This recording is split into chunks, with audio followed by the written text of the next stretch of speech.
Yay, there we go. Hi, apologies for being late. This is Coach MK. I decided to do a quick live on my Facebook page, which of course went much longer than I expected to because these things always do. Yay! Welcome to the most wonderful time of the week, my favorite part of the week, where I take all of your questions and answer them live here on the Fitness Protection Program Facebook page in the little segment known as Ask Away with Coach MK. If you can't catch us live, if you don't usually catch us live, if you're not used to doing that, don't worry about it. You will be able to catch us later because I always add these podcasts, thanks to the work of some really amazing volunteers, in podcast form. The Running Life podcast, now available on iTunes, CastBox, and your favorite podcast player. You can go back and listen to this whenever you want. Also, if you're home a lot, COVID, yay, you can leave this playing in the background and listen to it while you're doing other things or pretending to multitask at home at your leisure. There is never a mandate to show up live, just a promise that I will. It's an opportunity, often, especially in weeks like this, it might be the only opportunity for my staff as well as my clients to get in touch with me because God knows I have not been easy to contact lately. For that, I apologize. Before we go any further, I would like to say a gigantic thank you to everyone at the Fitness Protection Program. I cannot say this enough. No one's getting paid right now. We're all just trying to make this happen because we're a brand new business. We're a small business. There is a path to paychecks that we have written into the business plan. Just at the moment right now, all of our money is going into marketing and advertising and trying to get this whole thing off the ground. And we wouldn't be able to do all the things that we're doing if we did not have people volunteering to make it all happen. And these people are that much more valuable to me this right now because they have been continuing to do the work while I have been MIA doing things downtown, revolving around the medical needs at the protests here in Denver. It's work that's important to me. I'm proud to be involved with it, and the need is still there. It's not decreasing the way that I would have expected, which is a good thing. That's a sign that things might actually change this time. At the same time, it means I've been more out of pocket and more physically absent than usual. So I'd like to say a huge thank you to all the volunteers who continue to show up and do the work, despite the fact that I have been increasingly difficult to find. So with that in mind, we're gonna move through the weekly wins, counting up all of the wins that all of our clients have experienced this week in the Fitness Protection Program. After that, we're going to turn around and take questions from people in our Build program. Build is a program designed for brand new runners or people who are new to doing things the Coach MK way. Build is an on-ramp for all of those runners to help them get used to the way that we do things. It is sold in 3 and 12-month increments. The next onboarding process will begin in July. Keep an eye out. Ad rolls should start in the next week or two of June. After that, we're going to be taking questions from our Rebuild program. Rebuild is a program designed to leverage existing muscle memory for those who have been away from the running habit and want to either rebuild their running habit or their runner's body. And I hate the way that sounds. At the same time, though, if you have not been running for a while, there are little muscles that we need to recruit, engage, activate, bring to the party, and then move towards more structured types of programs and training. Right now, I saw a big gap in the market when I tried to come back after a really, really, really difficult pregnancy. Poor baby almost killed me, but God, she was worth it. She's so cute. I have to keep reminding myself of that every day. Man, she was worth it. She was worth it. I just had to have her. But when I started coming back to running, I noticed there was a dearth of programs that would actually ease a person back in, shoring up the little things like the mini glutes, the little glutes, the glute min, and the glute med that need to be specifically addressed so that you're not doing too much too soon. It's like, I want to return to running. I'm going to do a half marathon. That right there is the problem Rebuild was intended to solve. It's an on-ramp back into where you want to be without overdoing it or overstepping in the first few weeks or biting off more than you can chew. Finally, I'm going to take questions from people in our Maintain program. Maintain is exactly what it sounds like. People with a modicum of fitness that they would like to maintain. And we keep such a high base year round that we only need 10 weeks to ramp up for a marathon, and all of our marathon training plans are free.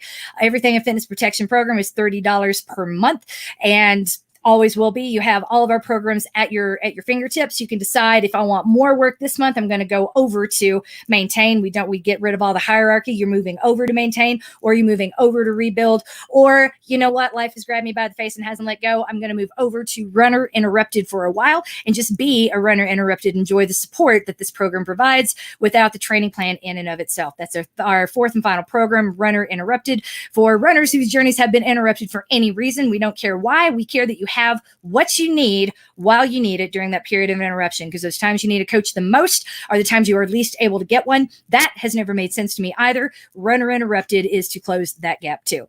So here we go. Starting off the weekly wins. Runner Interrupted, and this is a big one. Char Gore is still feeling well enough to get her shuffle on. Char has had a really rough year. She was treated for cancer. She is now cancer-free. People in Runner Interrupted, some are pregnant, some are COVID doctors on the front lines that just cannot commit to a training plan right now. We have all kinds of people doing all kinds of things, but we have the largest number, and this surprised me because I hadn't thought about it, what is cancer, people who are being treated for cancer or are cancer survivors. And I love having Char in this community. I love watching you shine. I love watching you come back into your own. It's been so brilliant and beautiful to see. Thank you for sharing this with us, and I am thrilled that you are feeling well enough to get your shuffle on, especially in this nasty heat and humidity.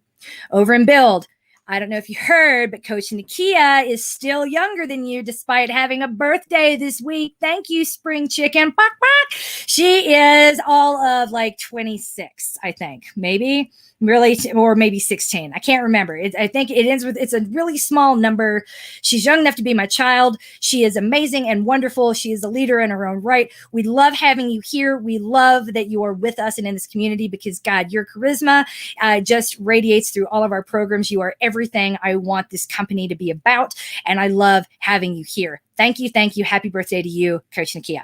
Charlotte Manglass also celebrated her birthday and got a birthday run with fellow Build teammate Barbara Paquette. That's amazing. I love that we have two people in this program that are two people in Build specifically that live close together and can go through this journey together, because I know the way that I do things is not particularly intuitive. And once you put on that heart rate monitor and you see how much it's going to slow you down on an easy effort day, that can be really scary. So I'm glad that you ladies have each other. I think that is absolutely wonderful. Happy birthday to you as well, Charla.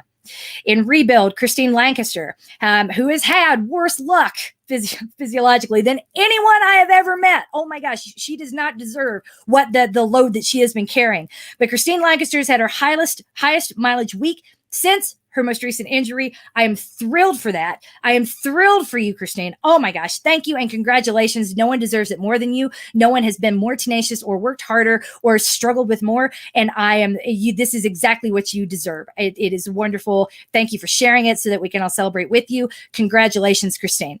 Amy Serbowitz has been running consistently and feeling good. That's a big deal. Yay on both counts. Thank you for sharing with us, Amy. Jennifer Sutton is making the move to maintain. Whoop! After trying out the runs for a couple of weeks, she feels ready to make the switch. We are excited for her, even though she will be missed in Rebuild, and that's exactly what the Rebuild coach says. We're excited, but we're going to miss her. We're going to love having you over and Maintain. And if another place, if you aren't aware of it, we have a free Facebook group just called Heart Rate Training. And if you look for Heart Rate Training on Facebook, you'll find it. Anyone can join. It is a single point of contact for all runners in all programs, so that if you miss Jennifer Sutton, you can catch her on the flip side in the free Heart Rate Training group. That is not specifically a coach-led group. The people do try to get me to come in there and answer questions, and I should have this weekend. I'm sorry, I meant to today, but things got really busy.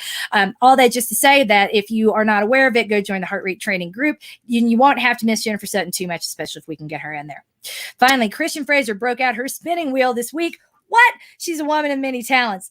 I need a picture. You have a spinning wheel? That is crazy. My grandmother had a spinning wheel in her basement, and I remember playing with that when I was a kid, and trying to like act out Rapunzel. And that is, but I honestly have not seen another one anywhere since. So I'm kind of obsessed with this. Christian Fraser, I need to see your spinning wheel. Would you please share a picture, tag us in, and we will repost it and add it to our stories at Fitness Protection Program, or put it on your Facebook page. Either way, I got to see it. Others do too. The people need to know. Spinning wheel. Awesome. Here we go. Maintain. Final bit of weekly wins before we jump into the questions. Elin Masek was excited to get a chance to sing with her favorite quartet at church for the first time since March. Congratulations. I love that.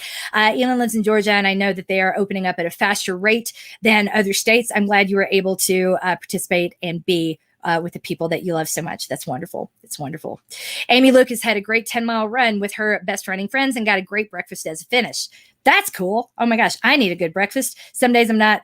I swear to gosh, you guys, I've been eating more protein bars and granola bars than I've ever eaten in my life. Some days I don't get home until I'm so late from where I don't have time to go, and I'm like eating a bar while I run to the protest site. So I am that person who gets on Instagram and is like, I need to see what you ate.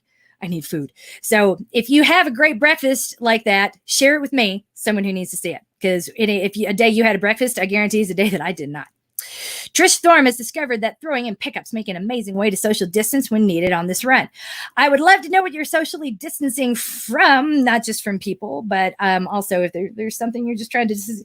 I feel like there's a story there, Trisha, and I want to hear it. Feel free to share in the Facebook groups and tag me, because that sounds, I'm intrigued. Nicole Yule, who sent me a beautiful email, and I did read it, and I'm sorry I've not yet had a chance to respond, Nicole, but that was such a well-written email. I wanted to give you the reply, the thorough, thoughtful reply that it deserves, and I've not had a chance to sit down and do that. But just know it was not missed. It is on my mind. It is in my heart, and I am going to reply to you soon. But Nicole Yule has run more miles this week than any other week that did not include a race, and she doesn't hate herself physically or mentally. That's amazing. That is really huge. She has found a running family here and is grateful to be here. She notes, who knew you didn't have to go hard all the time to feel accomplished? I love that. That is exactly what we want to do here. Thank you, thank you, thank you. We love having you here. You are amazing.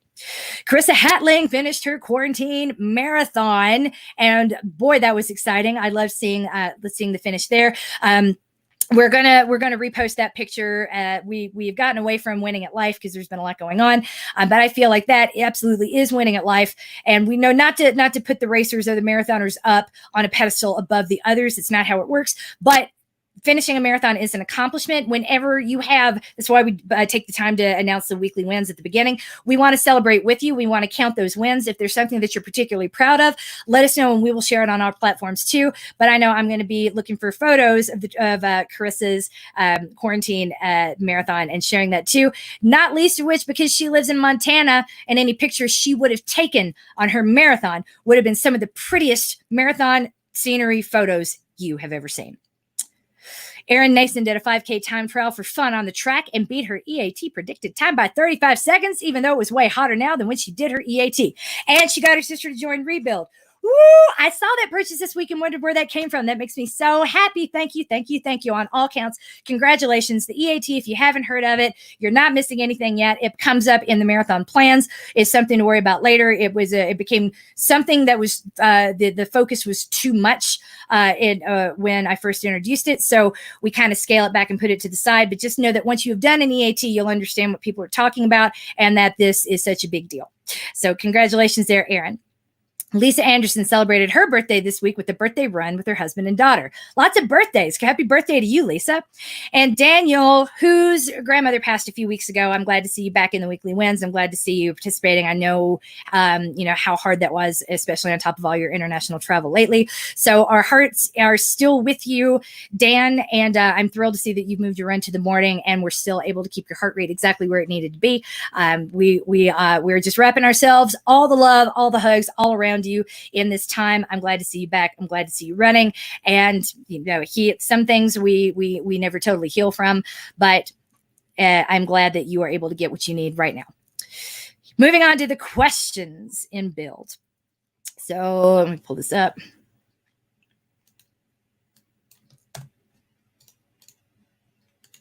Here we go. Build. What does it mean to be a sponsored athlete? How do you become one? So our sponsored athlete program was something I sort of pulled out of my rear end a while ago when I was watching. I've been trying to think about who are we as a company and how do I put this forward? I think about what it is we want to accomplish and, having all the formal mission statements and visions of the future. I really wanted to create a safe space for anyone who wanted to enjoy movement. And I do not feel that most running clubs, though well-intentioned, are necessarily safe spaces. There's a lot of one-upmanship, and that is a really hard framework to break. There is a focus on pace, and there can be a little bit of for lack of a better term, mean girlness about it. That people who are on the in and the out. And I really wanted to create a space that would be free of all of that nonsense that comes from hierarchical thinking, and really make it horizontal, lateral thinking. That's why I'm so cautious to say moving over instead of moving up or down into different programs. So when I was thinking of ways that what could we do to formalize that, if we were going to say sponsor an athlete, I have interest in sponsoring some professional athletes with their ongoing development, but that doesn't really feel congruous to what we're doing right now. I said, if I wanted to sponsor an athlete, it would be the person who the world thinks doesn't belong in the race. It would, or the person who doesn't get credit for the work that they're doing. I've said it now and I'll say it again. A 9-hour marathon is infinitely more difficult than a 3-hour marathon. I don't care how fit you are. The way we tend to talk about it is really ugly. Just get a little bit fitter and then it won't take you so long. And it's gross and it's mean and it's terrible. And we don't celebrate the people who are tenacious AF and that are doing this work and showing up all the time, taking so long, taking their time to do things and then having to turn around and defend their space and their finish times as well. There's something really gross about that. So rather than starting with the front of the pack, we decided we wanted to put the back of the pack front and center. So I reached out to 3 athletes who really inspire me. One of whom is Cade Schultz, our transgender runner. Cade is a longtime friend of mine who is 8 months, I believe, 8 months now into his transition, his gender transition. We're excited. And I wanted to validate. And during this also, the sponsored athlete program came around a time when if the conversation about transgender participation in sport was veering towards the ugliness. And I'm like, we forget what sport's about in the first place. It's a celebration of the human spirit. And when you start really focusing on the rules and talking about someone to exclude people who are not necessarily taking money or podium finishes away from other athletes, then what are you doing? So I really wanted to put my money where my mouth was on that one. Said I'm going to sponsor Cade with Amy Trujillo. She is the coach in Runner Interrupted, covering for Coach Jennifer Wolf while she's on an extended hiatus. She has also felt like she didn't deserve to call herself a runner. So I said, well, we make you a sponsored athlete, then no one can tell you otherwise. So I put money behind her. And then finally it was Nikia. And I was conflicted about Nikia because I saw Nikia on social media in a really bad situation that the Berlin Marathon had put her in. And I wanted to right the wrong in some way. I wanted to validate what she had done.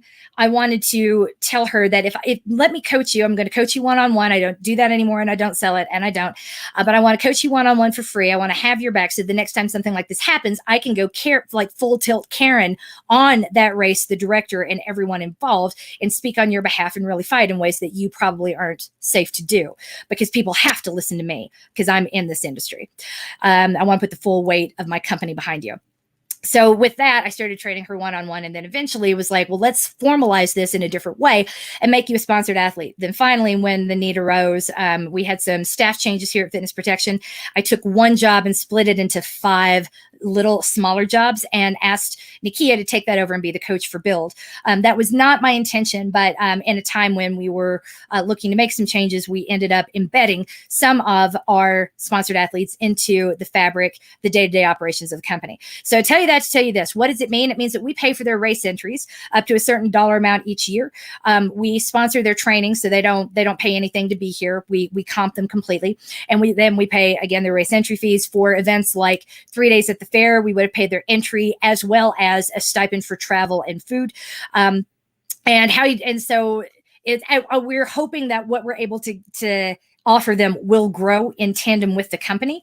And I'm very interested in making sure that we can pay them what I think they are worth to me and to this company before we grow the program too much more. So I tell you that to tell you this, we will be having applications and signups for additional sponsored athletes later. It is not going, originally I'd hoped it would have been in the fall of this year, but then COVID happened and now it seems like all the races are being canceled. So to that end, once we have fallen into a newer type of normal, at that point, and people know really what they're doing, what they're training for, and where the races are going to be, at that point, we will open up applications for our sponsored athlete program. If you know someone who would like to be a sponsored athlete with us, who's someone who feels like maybe their place in the running world has a question mark around it, someone in the back of the pack who needs to be front and center for any reason, make sure that they're on the mailing list, that you'll be able to nominate other people as well as submit an application on your own behalf.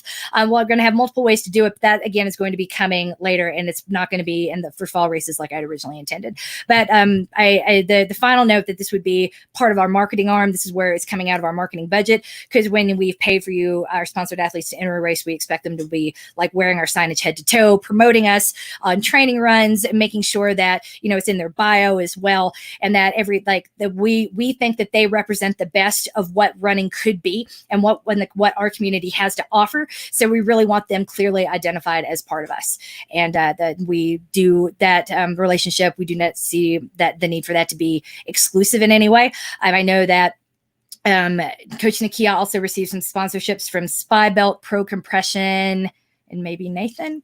I'm going to get that wrong. Sorry. Run ID, the wristbands. So again, that's a very long answer. That's kind of what the genesis of the program, where it came from. It's still relatively new, just like this company. And when we have more details, I promise, if you receive our newsletter, you will get those details as they arise. Number 2, I'm struggling with transitioning back to work now that my state is opening back up. Any sage thoughts or encouraging ideas? Number 1, advocate for yourself. If you don't feel comfortable, in some states like Georgia, I know this, we had a conversation about this with Coach Nakia. Sorry, not Coach Nakia, with Dahlia. I'm really tired. With Dahlia a few weeks ago on the podcast and in a live stream, where she said, this I believe was in quarantine, where she said that she was not ready to go back to work and was uncomfortable that her employers were insisting that she physically show up on site with other people in closed meeting rooms, especially because her husband is a little bit older and immunocompromised, and she didn't want to be putting him at risk by going into work. So I would say that number 1, never forget that you can advocate for yourself. If your employer is really being hard-headed about it, then this is how I look at the world. If you're going to insist that I physically show up, despite me telling you that I don't feel real safe being there, then you're going to have to deal with whatever it is I think I need to do in order to feel safe. So if that means you show up and have the door to your office barricaded and then put on riot gear before someone walks in, cool, do that. 2 days of that, guarantee they'll let you work from home. If not, call me and I'll give you more ideas. If you do not have a closed office space available to you during the day, I can come up with a few more things that you could do that would arguably make you feel a lot safer, like wearing the big scary gas masks that I have to wear at night after the tear gas comes out here in Denver. Those are scary looking and they are weird looking, but they are safe. So if you wanted to really make a statement, you can wear one of those masks in the office all day long. Granted, you'll get kind of hot, but you also will not be inhaling any viruses. So I tell you that to tell you this: if you can't do something, if you are being asked to do something ridiculous that you think is ridiculous, that is exposing you and you're not happy about it, then what is wrong with showing everyone how match ridiculous with ridiculous? Why not wear the mask that protects you from anything you could be inhaling? Just a thought. It's a different type of protest, but it also makes a really big statement that hopefully one of your employers will hear. I think one of the things that we've learned from all of this, the nature of the workplace could change. We don't need to have all people, all hands on location all of the time. So find ways to make this situation work for you. You have more power than you think you do. I promise you actually do. And I know this is a scary time where people are worried about unemployment and layoffs. I'm not saying you have to put your job at risk, but you also don't have to put your health at risk for some micromanager who doesn't believe that you're actually doing work if you are in fact working from home. So think about what it is that you need to get and go get it. And that's the final bit of encouraging thinking I can throw your way, is that you absolutely do have more power than you think you do. The power to say no and enforce it, or to do whatever it is that you need to do in order to feel safe while you enforce that you can make me be here, but I can make you uncomfortable while I'm at it. There's power in that too. So never forget it. Okay, moving on to rebuild. Let me change this for the people who are watching. Rebuild. Okay. Can you talk about VO2 max? My watch calculates it, and I was excited about seeing it go up as I've been rebuilding consistently, but it suddenly dropped like a rock. Any ideas what happened? Okay, VO2 max, number one, if it's coming from your watch, it's not going to be reliable. Your watch needs on base, check what, I don't know what watch you have. I'm going to assume it's a Garmin. Those are 42-day rolling averages. So if you don't work out for a week, that throws the calculation off. Doesn't mean you've lost as much fitness or as much function as this calculation would assume. It's actually absolutely meaningless. So the thing about VO2 max is like the amount of oxygen, the maximum amount of oxygen you're able to take in while doing really, really, really hard work. It has value, but it's not the whole story. No, there is no singular data point. And we actually did a whole podcast about this, the value of a single data point. A single data point is worthless. You need to monitor 2 or 3 intercorrelated data points and how they move together in tandem over time to understand what they mean. So if why yours dropped, there are any number of reasons why it could have dropped, but that does not mean that you lost fitness by any stretch of the imagination. It just means that maybe you haven't done a tempo run in a while, so it didn't have the number it needed to sustain which doesn't mean you need to do a tempo run unless you just really hate seeing that number go down. Does that make sense? So all of the things that your watch is telling you, they're meant to be helpful guides. They're not meant to be warning signs like, you haven't moved in an hour, get up and walk around. You haven't made your activity level for the day.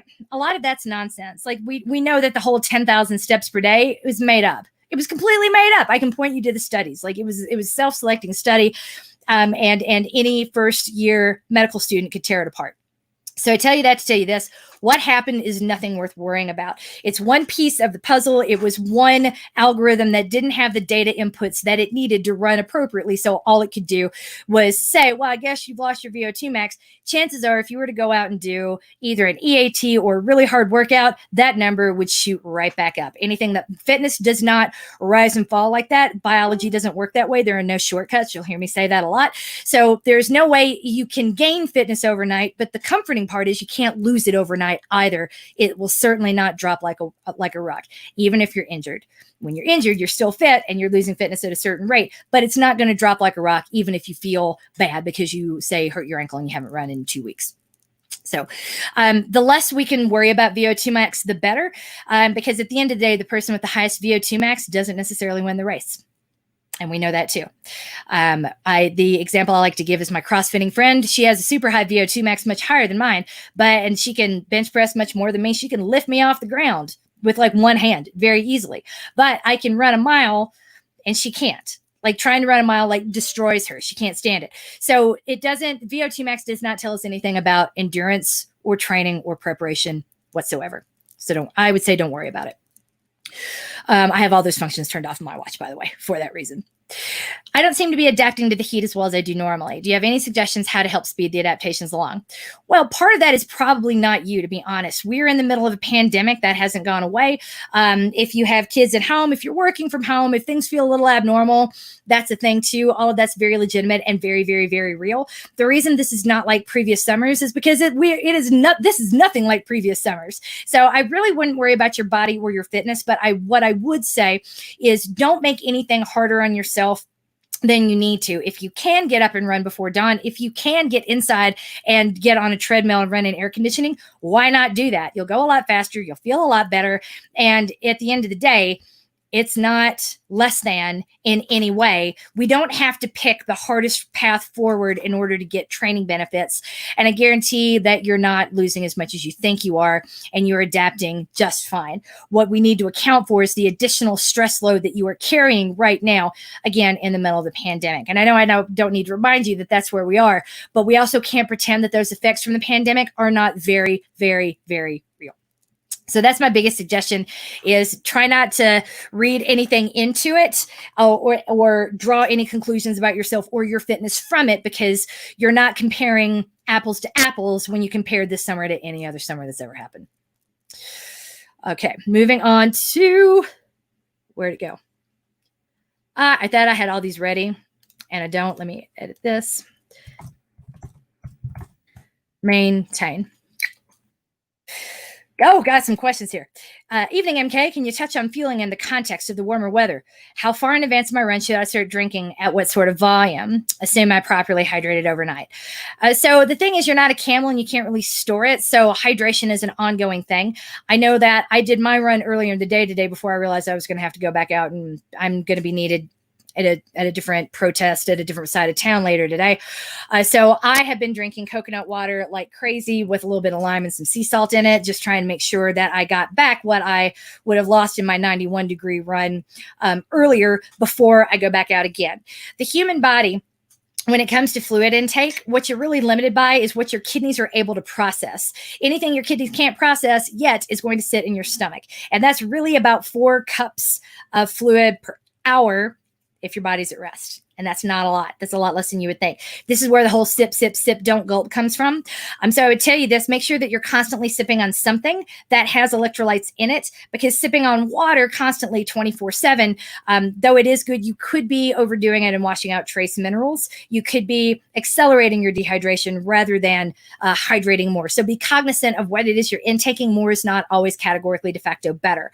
I would make a point of sipping slowly if you know that your run is going to be later in the day and it's particularly hot. Sip more slowly through the morning.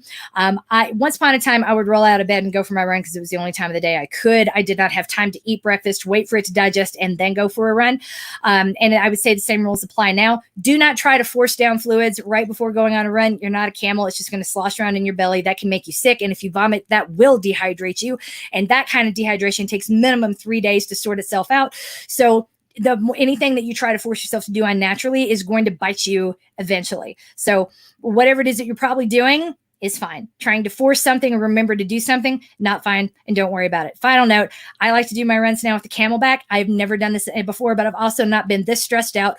Cortisol dehydrates. And when you're stressed, cortisol, the stress hormone, will dehydrate you. So, and it will also send your heart rate higher, and that can slow down your adaptations to the heat and the humidity. So I tell you all that to be like, I have never been one to run with a water pack. I am running with a water pack now.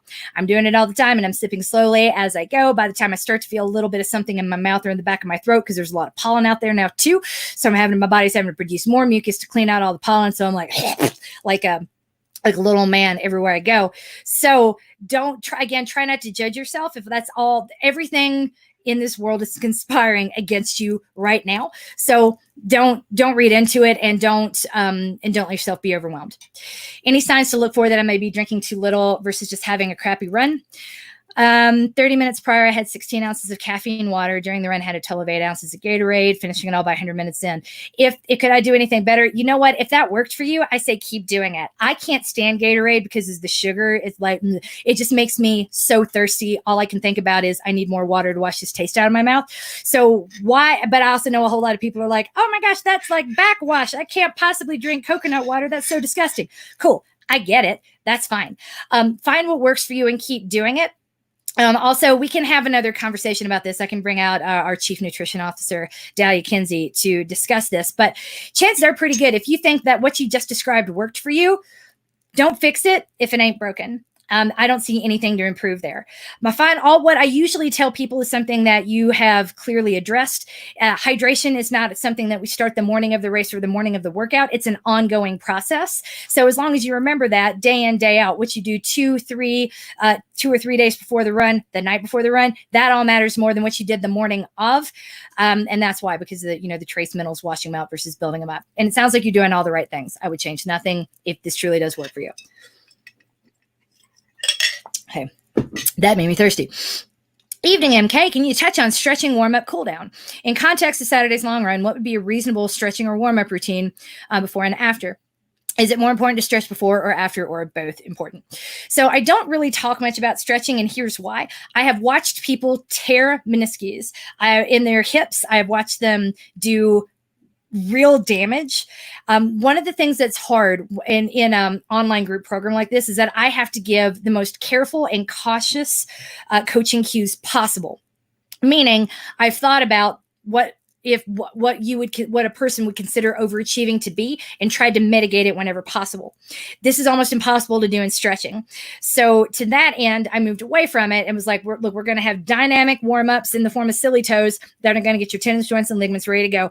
And then we're going to have mobilization for a cool down in the form of foam rolling on a PVC pipe. The firmer and harder, the better. So that's really where that came from.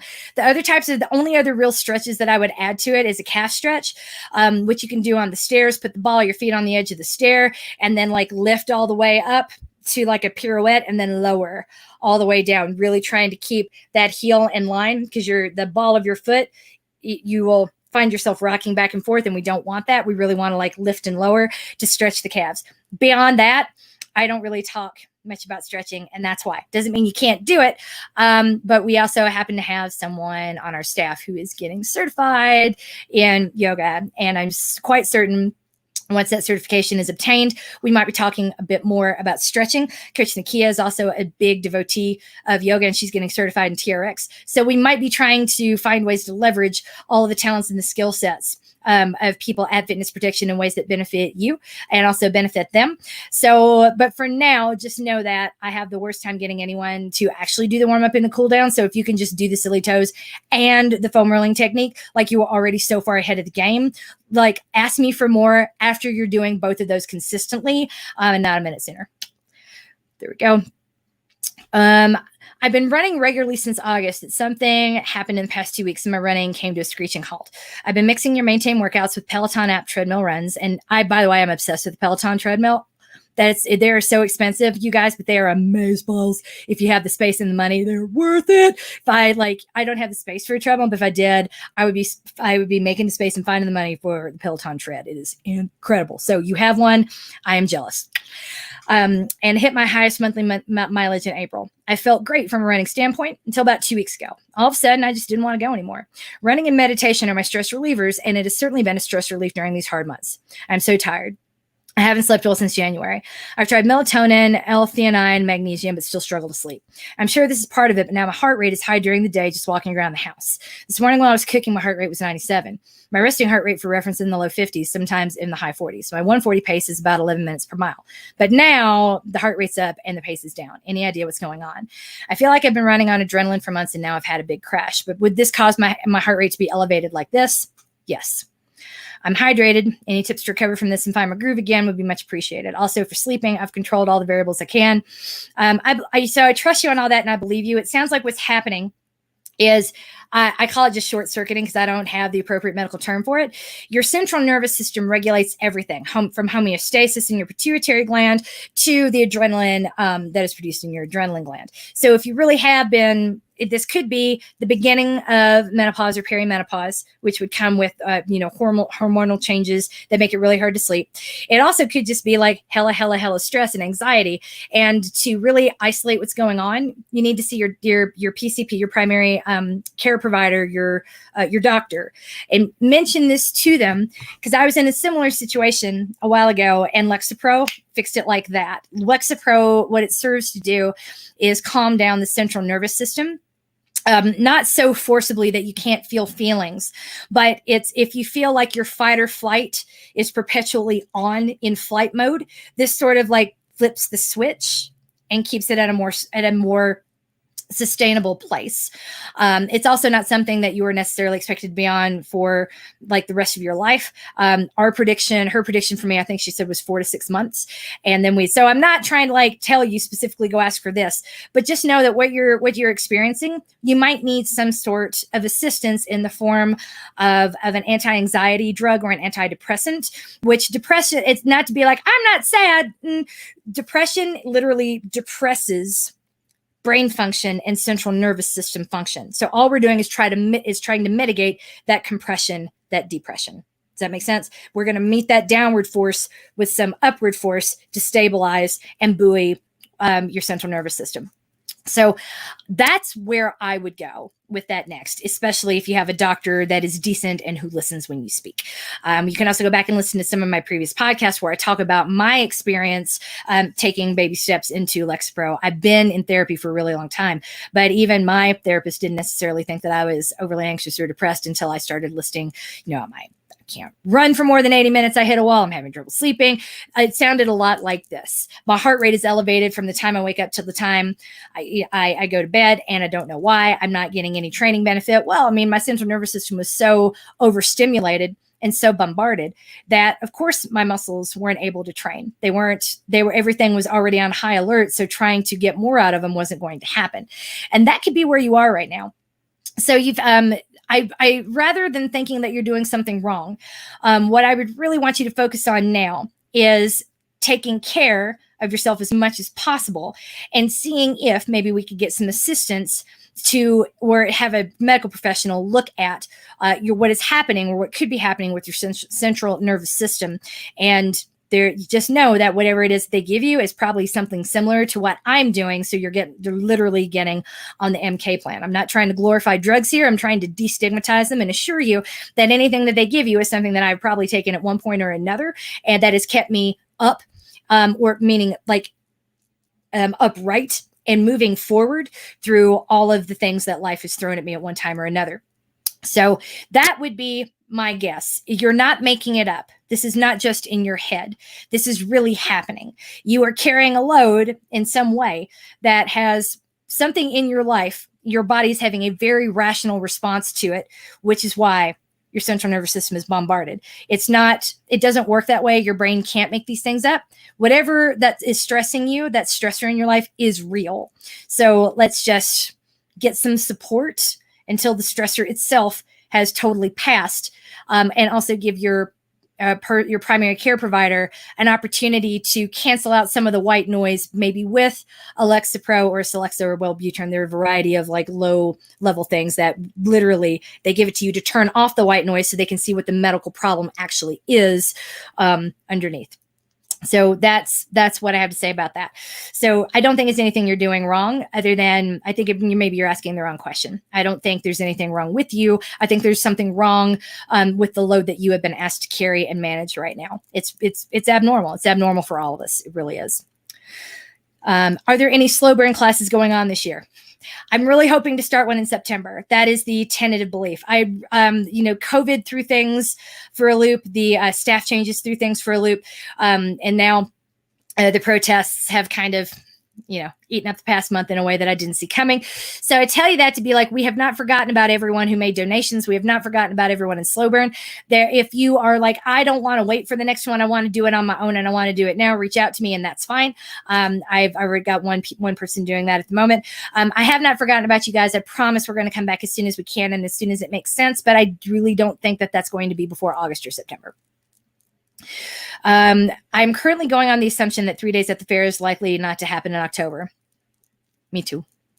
However, if it is, and we have recently completed the 100-mile training cycle, what should the plan be to ramp up for 3 days at the fair, 48-hour event? Well, it depends what you want to do.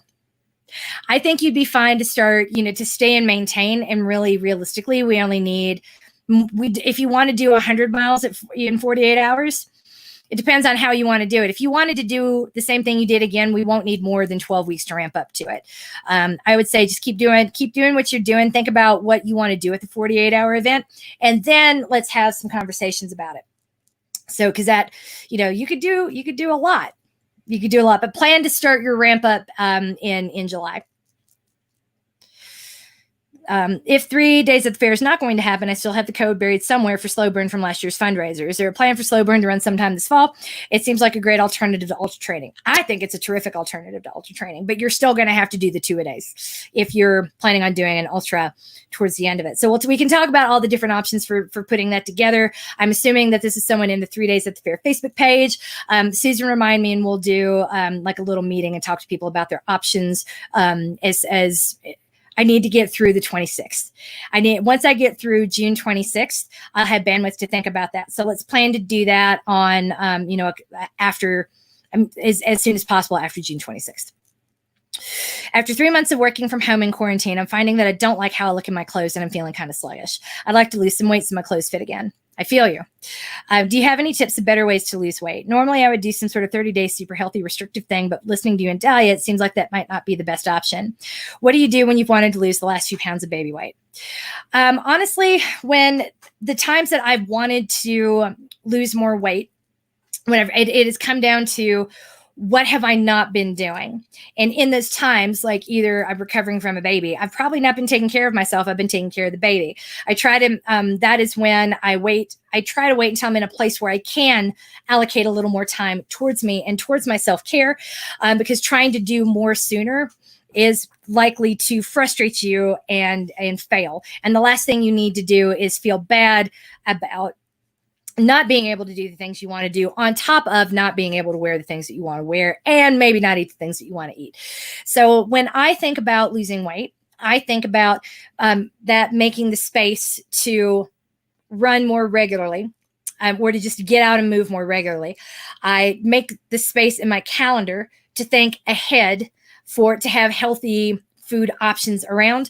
Like you've heard me say the past few days, I've been eating mostly granola bars. That's because I get home and I'm like, I've got food to eat, but I'd have to cook it and I don't have the bandwidth. So it is absolutely a thing. When it comes to restricting, eating less, the ways that we've been taught to eat less don't necessarily lead to better outcomes in the long term. What it comes down to is I don't feel good and I feel deprived.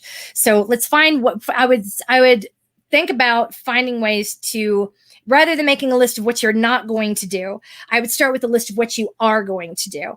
I'm going to make an effort to eat a vegetable with every meal after 11 a.m. 4 days a week. I'm going to do this by making sure that I have shredded, frozen spinach and kale and options that could be made quickly in a microwave oven. There are a lot of steam bags that you can buy now that are amazing. Making sure that I have those options in my freezer at all times, so that if I don't eat a vegetable, it's not because I didn't have any or it was too much trouble. I'm going to, so make a list of like what you will do rather than what you're going to cut out and avoid and stay away from.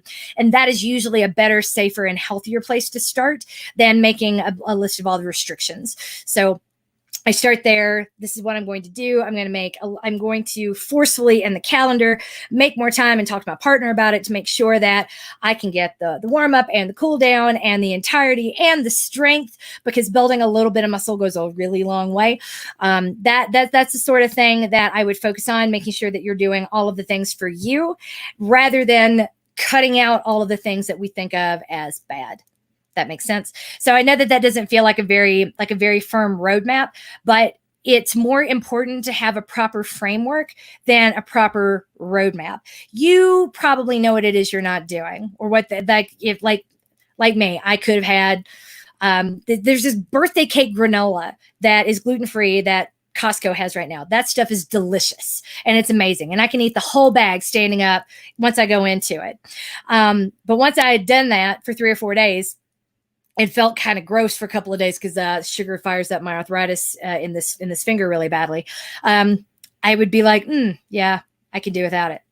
So I'm not saying you need to go binge every single food that you like, but you do need to cut yourself some slack. Just because something's in your house doesn't mean that you lack self-control or that there's something wrong with you. There's something wrong with the framework we've been given to evaluate ourselves consistently over time. You have everything you need except probably vegetables in your fridge, time and space to think about food, and enough time in the day for self-care. We are parenting at home. We are working from home in the middle of a pandemic. And you would think that we would have more, that taking away that commute would mean more time. It doesn't. The secret for people who have been working at home for a while is that everybody thinks you do less, but the actuality, you don't have stopping cues. You do so much more. And there's something, and I have to create those stopping cues to make sure, like, no, I'm going for my run. And I've now, instead of blocking out the hour, I block out a full 90 minutes to make sure that I get the warm up, the cool down, and the strength.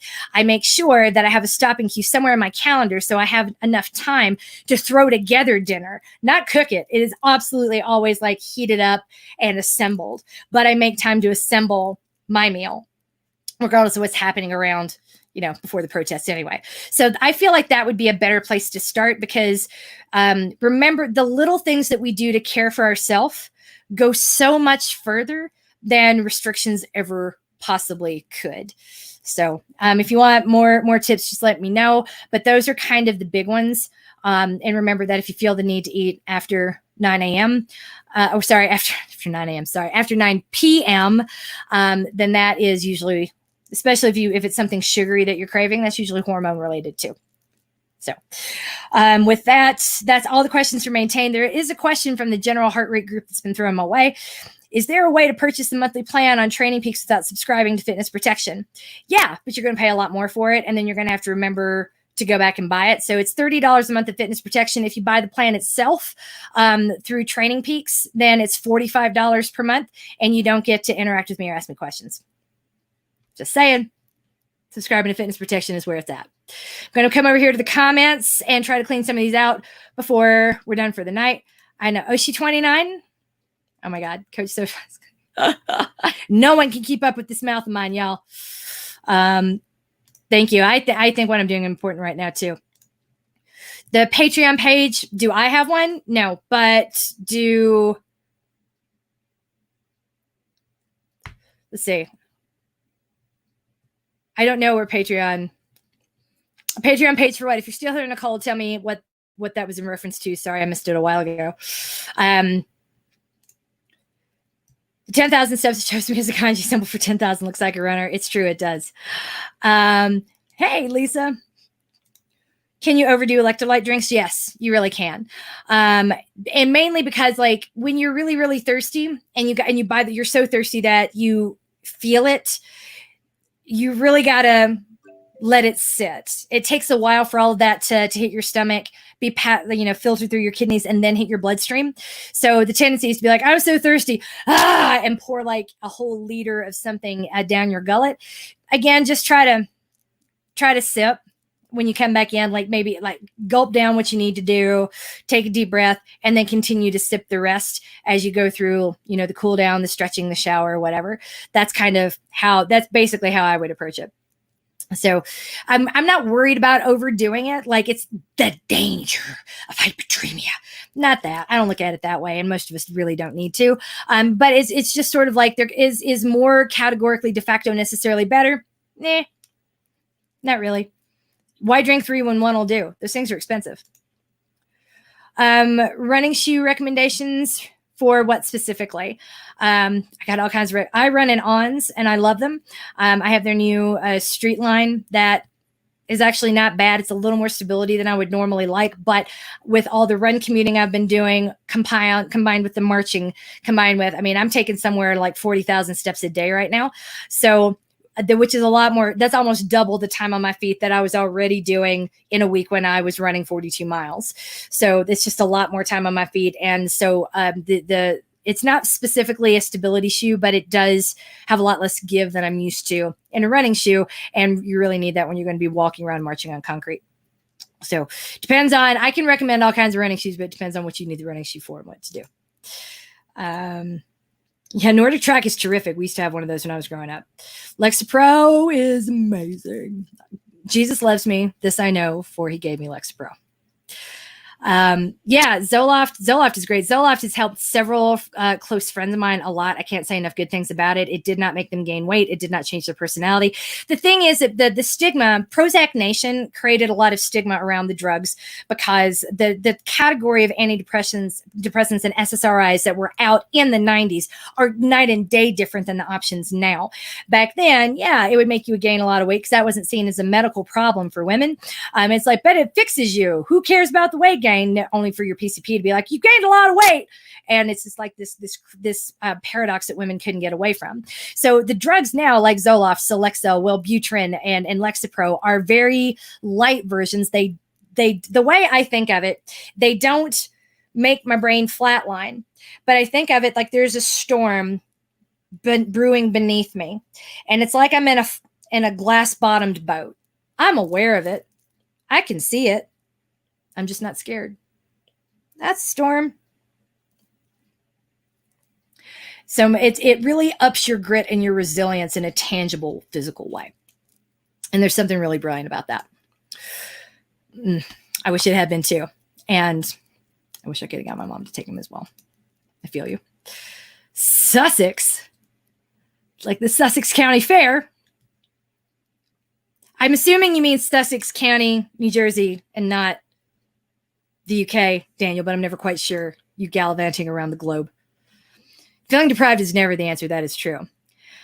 On Honestly, the way that you have, it's hard to learn to enjoy it because first we have to realize that we're not punishing our. So the question is, I forget this is going to be a podcast, always all in crazy workouts that keep me constantly sore doing nothing. How do I learn to enjoy a workout that does not require an hour of intensity? It's hard to be alone in your brain with your own thoughts. But it's really what we need to do. I say go for a jog without music, without external stimulus. And that quiet becomes really addictive, where you're like, I'm just running. I'm no one's mom. I'm not answering emails. I'm not taking phone calls. I'm not trying to multitask and learn with the podcast or take in an audio book. There's no shade to people who do that, but you will learn to embrace the alone time with your thoughts in your brain to sort things out. And that's what kind of gets me going on a day when I've only got 30 minutes. And I'm like, I really want to keep sitting with my thoughts. And so it'll turn to like a 7 or a 9 mile run. There's something really beautiful about it. But first, we've got to think about what do I need to get out of this? And rather than what do I need to feel good rather than feeling accomplished? Because feeling accomplished is a trap. It's the opposite of feeling good about yourself. And that's where a lot of overachievers, that's the trap that a lot of overachievers fall into, and you're kept perpetually insecure. Their employers look for that nonsense. FB, yay, it's worth so much. Don't know what that was. Patreon for Help Support Sponsored Athletes. Oh no, you're so kind. We don't, I haven't been taking in money for that yet, but if we decide to start that, that'd be really cool. Cause I tell you, the first one I want to sponsor is Gwen Berry. And the second one I want to sponsor is Tiana B. And Tiana Bartoletta. Neither one of them are runners. Gwen Berry is a hammer thrower and Tiana Bartoletta is a long jumper, but neither of which receive much institutional support from large companies. And I just like them. I think they're badasses. Gwen Berry was sanctioned for protesting and kneeling when she accepted her gold medal at Worlds, and I have a problem with that. And then and now when everyone's sending emails like Black Lives Matter, our organization knows that Black Lives Matter and we stand with our athletes. How are you going to say that when you sanction Gwen Berry? I'm not happy about that. So when I look at the people who stood when it hurt them, those are the people that I want to find space for and to bring. If I'm going to sponsor pros, I would start with those two. And it wouldn't be a huge amount, but when you hear and learn how much these people make, and I realize that we can afford to sponsor them, it makes me angry that not everyone does. Yeah, we'll find different ways. And I really appreciate you wanting to do that. That means a lot. I will make sure that all our sponsored athletes know that demand is there, and we'll talk about it at our next staff meeting. Thank you. Oh, you were in New Jersey. What were you doing in Sussex County, New Jersey? That's so cool. You got your Pride t-shirt. I did too. Yay. I mean, shoot, guys. I put these in the store. I was order number 1 and I only just got mine. So if you haven't gotten yours yet, know that it's coming. COVID slowed down a lot of the factories where our drop ship merchandise is made. So I apologize for the backlog, but you have not been overlooked, left behind, or forgotten. So know that it's on the way. And once you do, put it on Instagram, put it in Facebook, and tag Fitness Protection, tag me, make sure that we see it and we can be proud with you. And at the end of Pride Month, I'm going to be announcing the amount that we raised for Project Semicolon and the size of the check that we're going to cut. So yay, keep it in there. Oh, you got this one and the blue one. My husband got the blue one. It's he's wearing it right now and he's not nearby, but I'd show you. It's so cute. He's so cute. Anyway, yay, that is it for Ask Away. I'm not looking forward to going over to my Facebook page and seeing how many comments are from the last live stream that I did there before this one started. But rest assured that if you are here and you're thinking about these things and you're asking yourself the hard questions, that you're going to be coached and loved through every single bit of that process, which is proof positive that you are and have always been and will always be winning at life. Thank you for being here, guys.